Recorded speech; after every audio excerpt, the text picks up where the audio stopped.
Magandang gestures ang ginawa ng mga majority black senators na i-donate ang kanila isang buwang sweldo para sa biktima ng lindol sa Mindanao. Pero ang dapat bantayan ng taong bayan at ang mga constituents sa Mindanao ang kanilang mga politiko. Ang daming inirelease na budget ng DSWD para sa sinasabing calamity funds na gagamitin na papamigay na ayuda sa mga namatay sa lindol, mga nasugatan na nasa ospital. Lalo na't bantayan nila ang mga sinasabing gobernador, congresswoman, congressman, mayor hanggang barangay. Dahil kung maalala natin noong panahon ng pandemya, maraming pondo na hindi nabigyan lahat, lalo na sa kanayunan, sa liblib na lugar sa probinsya. Pero dito sa nangyari ng dilubyo sa Mindanao, lalo na sa Sorsogon, Sarangani, General Santos City, Davao, dapat mabigyan talaga yung mga nangangailangan ng ayuda. Lalo na yung mga sinasabing nasa hospital pa hanggang ngayon, mabigyan talaga ng karampatang lunas, yung mga namatay.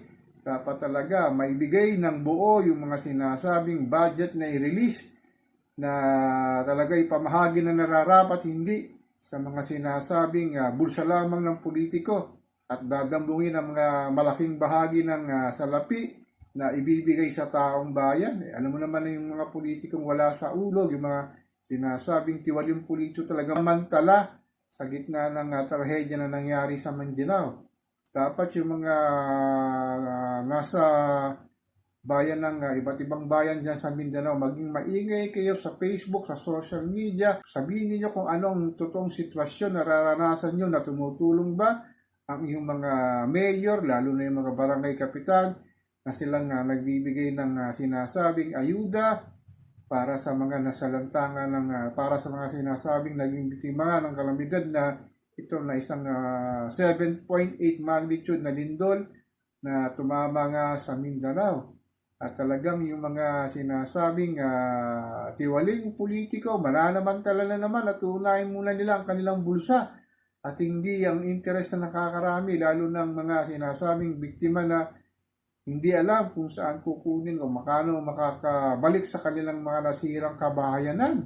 At lalo na yung mga sinasabing walang budget para na gagastusin sa kanilang mga kaanak sa ospital.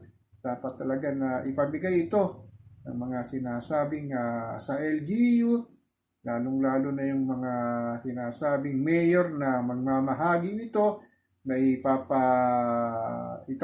ibibigay nila sa mga sinasabing barangay kapitan, kagawad na silang magbibigay sa sinasabing nangangailangan na mamamayan. Hindi sana bigyan lang yung sinasabing malapit sa kusina, na sinasabing priority yung mga kamag-anak ng mga barangay captain, na mga sinasabing yun ang uunahin. At tapos ay ibubulsa yung mga natitirang budget na dapat ibigay sa lahat ng biktima.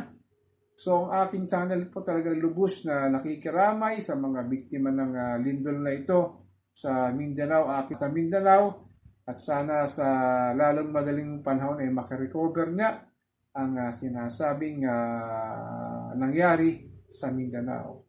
So ako po si Papa Ken, patuloy po akong magmimiron, magmamatyag dito sa pang-araw-araw nating buhay at kaganapan dito sa ating mahal na inang bayan.